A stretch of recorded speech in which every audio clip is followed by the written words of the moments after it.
Hello again, Eric Brown in Cosplay. So I had a follower recently ask me, how do you make chainmail?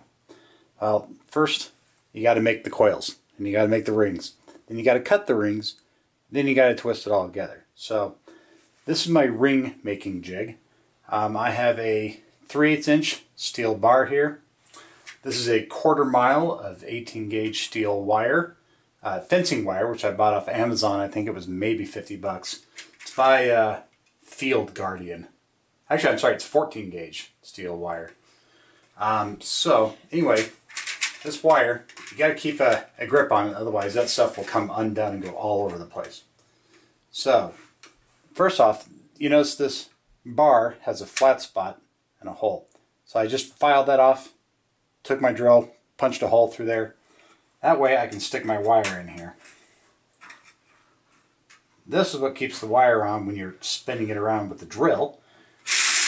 Whoa! Which is why you got to keep a firm grip on that. Wow, that's going to be fun. So, that popped out because I do not have that securely fastened.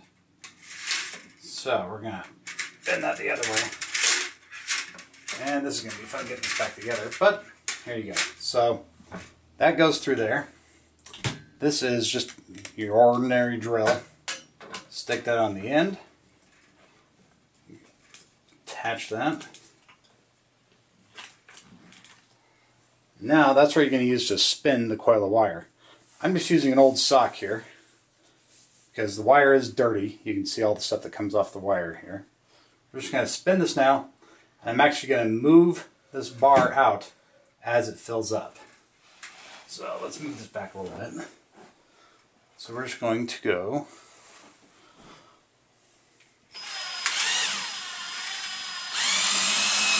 oh wow, that's bad. There we go.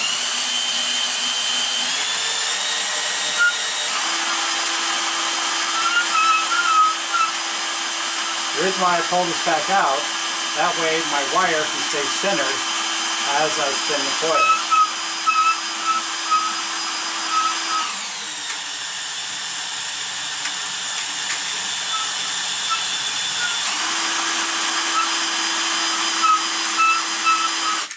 And then of course you screw up and you get some over the end. But anyway, quickly that's what you do. Cut off the excess. Secure this again, this time so it doesn't uncoil on you. Call that good. Undo the drill there.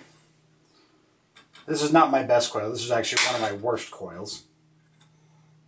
And we'll just take this, slide this out. There you have your coil of wire. Of course now you're going to need a whole bunch of rings. So what do? You got to cut all of these rings in half. And that's what I will show you next.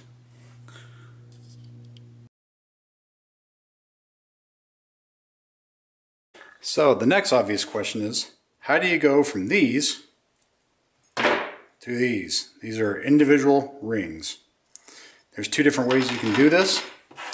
You can use a pair of heavy gauge nippers, and you can cut these rings one at a time. Which I didn't get that the first time. There's one.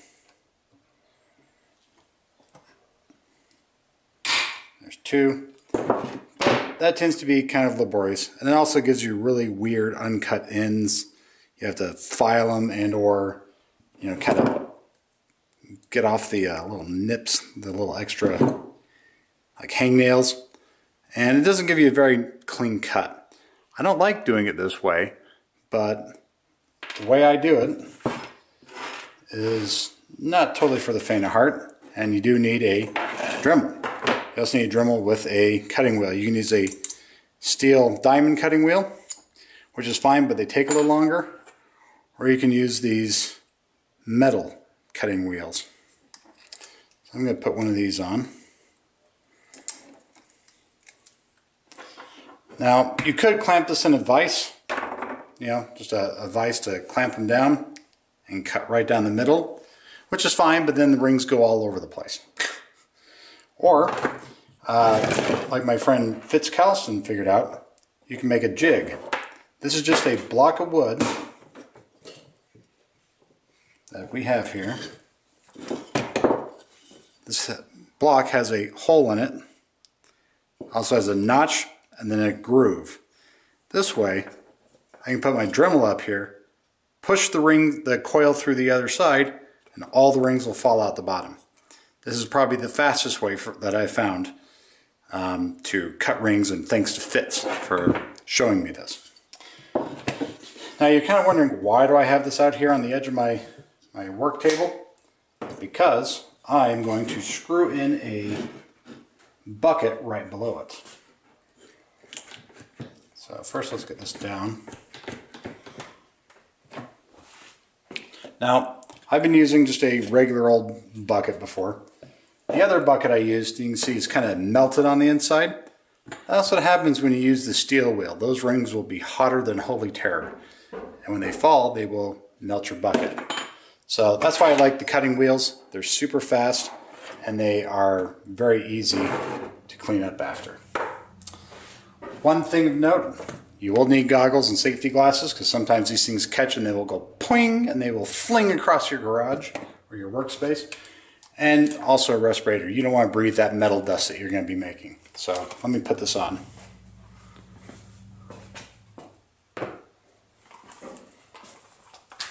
Just need a minute here.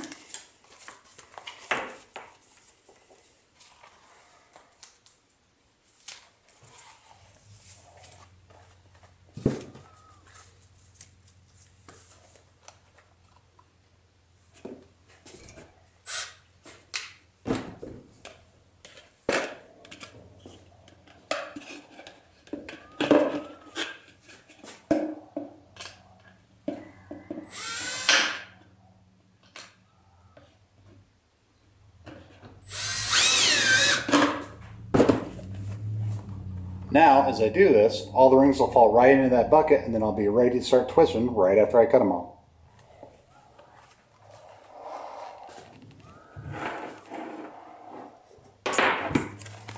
One other thing to note is that you will need to have these things trimmed down so that they will fit through the hole. If that doesn't fit through the hole, I'm not going to be doing a lot.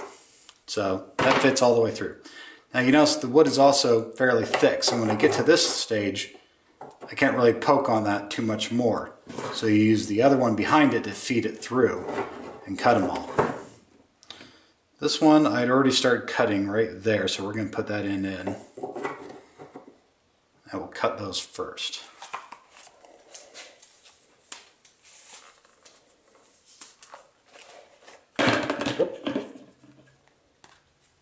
Don't want to lose your safety glasses.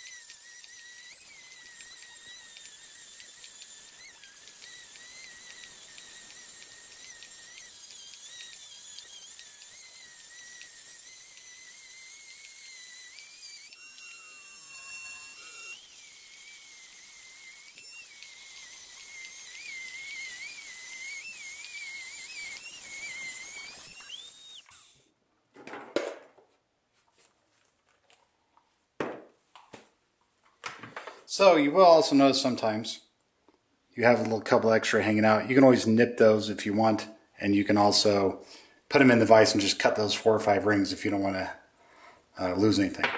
So just in that short amount of time, I've gathered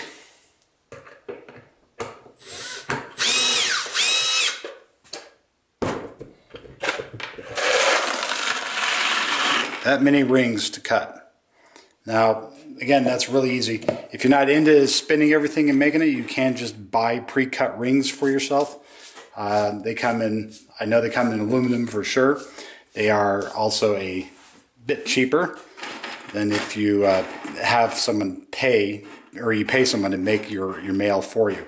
And these, you know, they're a little warm, but they're not super duper hot like the other ones were off the other cutting wheel. So there you go, that's cutting rings, and then I'll show you how to twist them together next.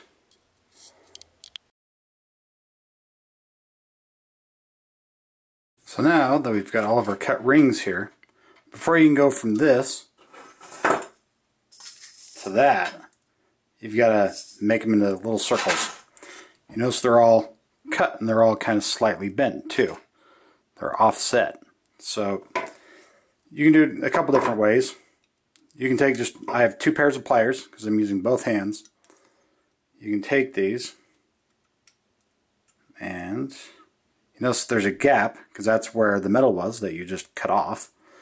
And if you bend them back further, and as you bend them out, or as you bend that back, bend it closer.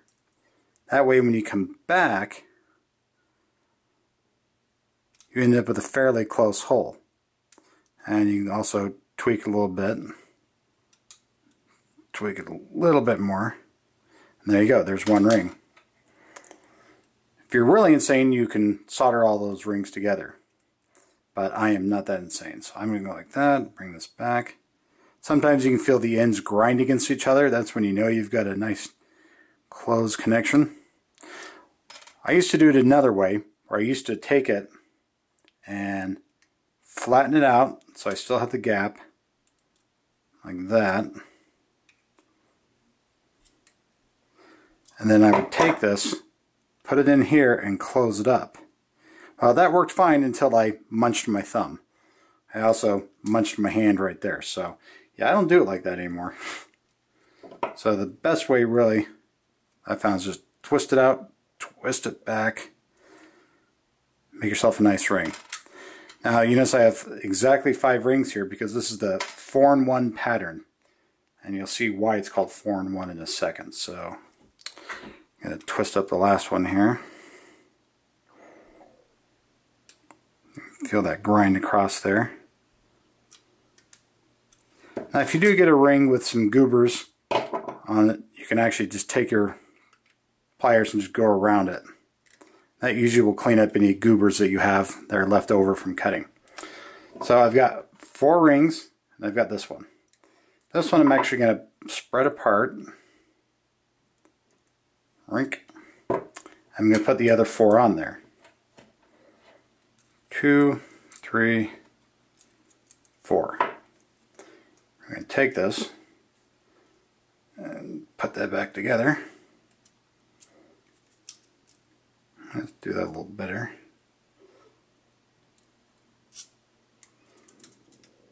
Now I have 4-in-1.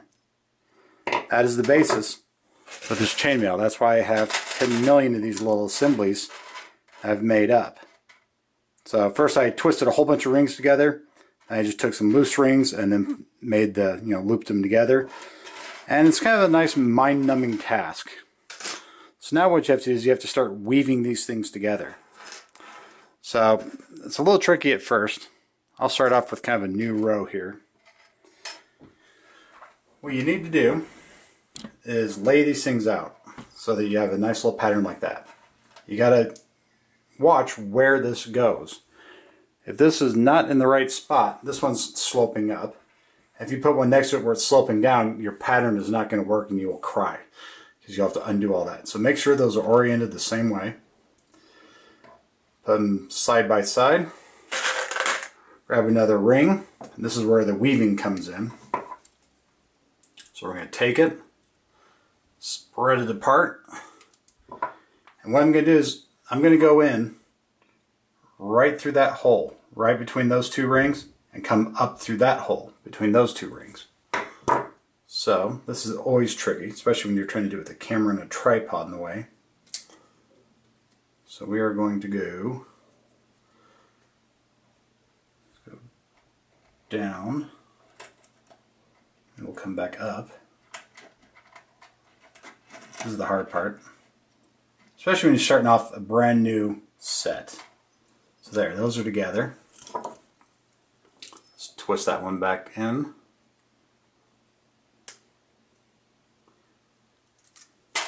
So now I've got a thing going on here. So there are my 2 sets. Here's that 5th ring in the middle. When you want to join them vertically, it's the same kind of procedure, only you're going to do the top rings instead of the side rings. If we, it doesn't matter which way you do this, just as long as they get down here. Usually I throw them down and they kind of sort themselves out. And make sure this middle ring is going the same direction as that one. They're both sloping up from my point of view. Put them together. I'm going to go down that one and up this one. So we'll bend this apart. Also, I'm going to clean off that goober there. Little, like a hangnail. You can do this by hand, you can do it with your pliers. So down that one, go over, and come up through that one, and that one.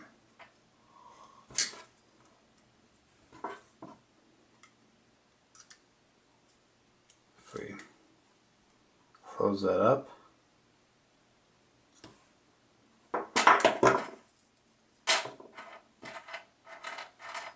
I know it looks like just a jumbled pile of rings, doesn't it?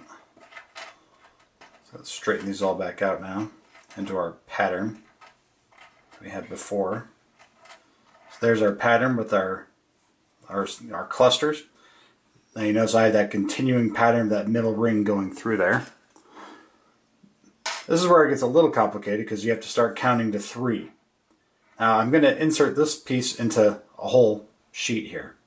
So I've got to put one ring here, one ring here, and one ring right there. So I'm going to require 3 rings. So whenever you put one new cluster into a whole pile, if it's in the middle, that you got to do 3 rings. If it's the edge, you only have to do 2. You have to do this one. Actually, you still need 3. 1, 2, and 3. So let's do that.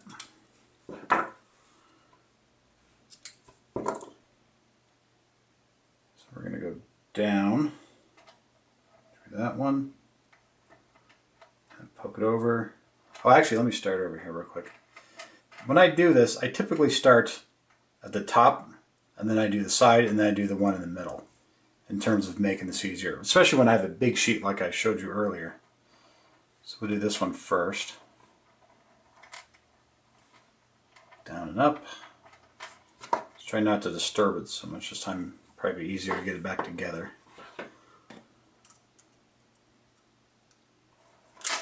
Whoops, crap.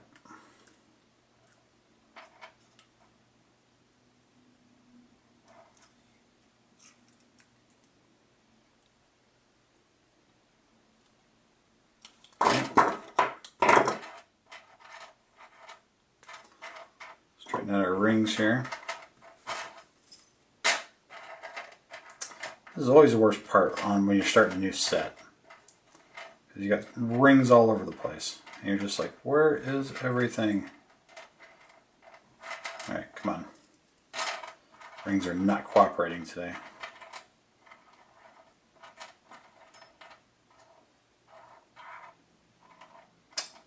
Oh, I think I may have goobered that when I put that together.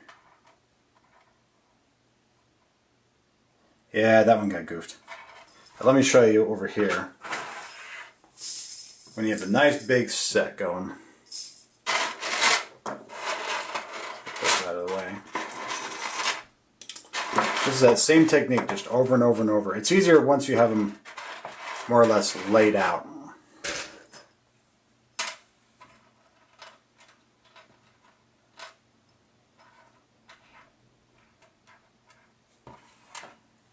We're going to go through.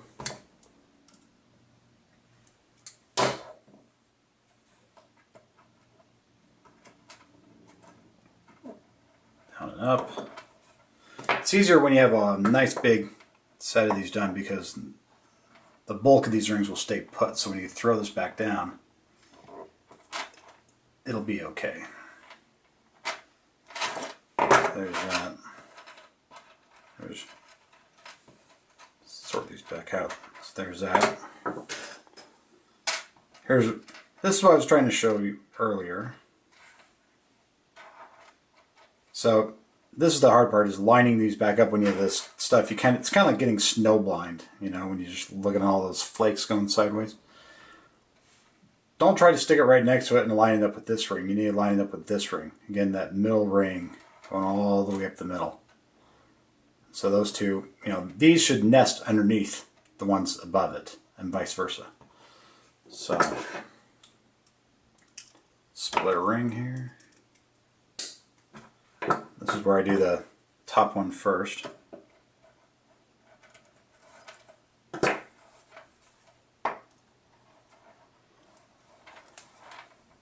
get that together. Oh, that's way off. And the nice thing about steel is it's a little springy. Let's get those poofed back out here. Easier with an overhead camera, but I've got to settle for a tripod shooting down. So I have to do 2 more rings.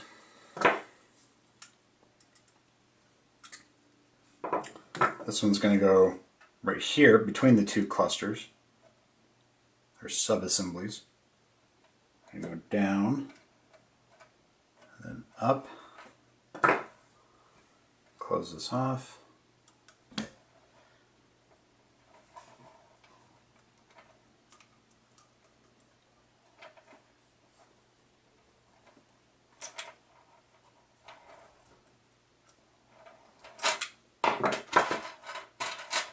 Now that those are in there, they tend to flop down, which is a lot easier. You notice there's a gap right here, so you notice there's 1, 2, 3, 1, 2, 3, 1, 2, 3, 1, 2. So now we have to put these 4 rings together, again going down that hole, up that hole.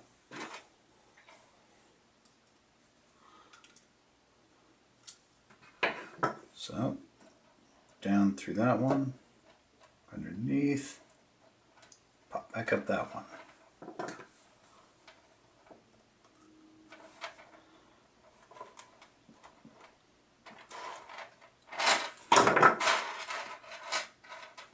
I basically work in rows, that way it's easier, you just keep going across. This chunk I know is enough to go around my bicep. You can see kind of how large that is. It's both my hands spread out. So that's that. Let's go back and fix the other one.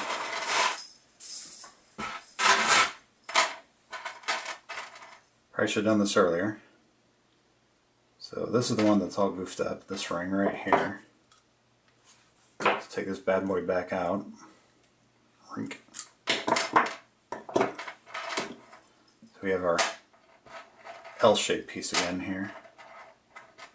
So there's that assembly, and that assembly.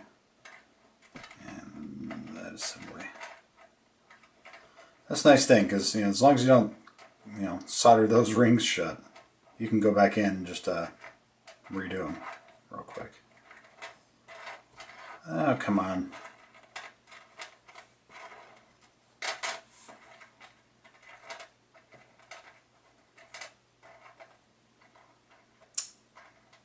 That one's just going to be difficult.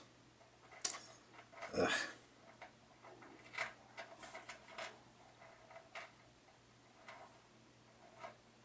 Unless I did that one backwards too. And I did. Wow. I really screwed that up, didn't I? So I got this middle ring. See, that's what happens when you're not paying attention. You notice this ring's sloping this way. This other ring is sloping that way. So, I just got to start over on this whole little cluster here. Battery died. So we were fixing this cluster. And I was not paying attention because I put that ring in backwards. So we're going to totally start over on this. So that's why it was not laying right, because they're all goofy here. There we go. That one, that one, that one, that one. So put this one down again. It's nestled underneath there. Spread this out a little bit more.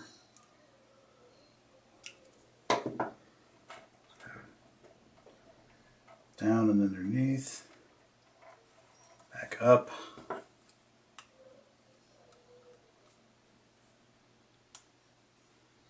Steel's pretty tough stuff. You can bend it a few times without fear of breaking it. Although the more times you do twist it, the weaker it will get. There we go, that looks right now. So now let's do this one. Again, so I'm lining up my clusters here. What looks wrong here? Oh, there we go. Alright, so that's the tricky part. You gotta be careful when you're first getting started on the your first group here. Once you have an established pattern, it's much easier to do. So let's spread that apart a little bit more. Let's go down and back up.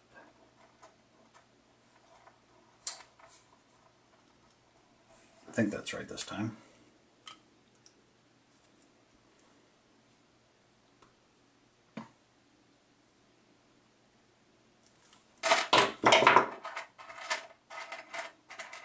So now,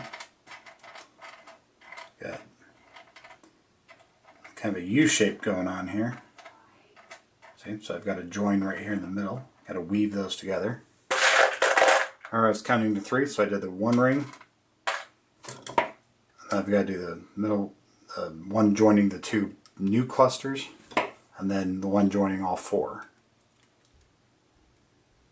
So we will go through here. Let's get this one up here, through that hole.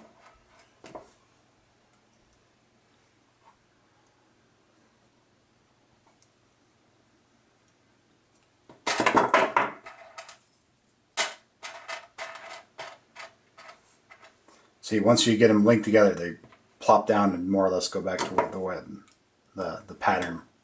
They lay much better, let's put it that way. Let's get the goober off of this one.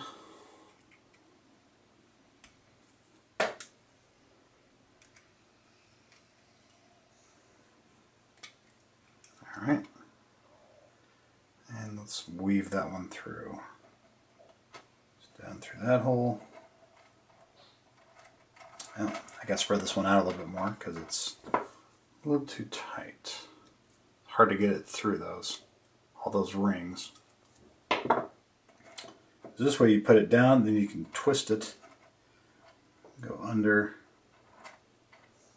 If you're watching, blink, pop right up through that hole.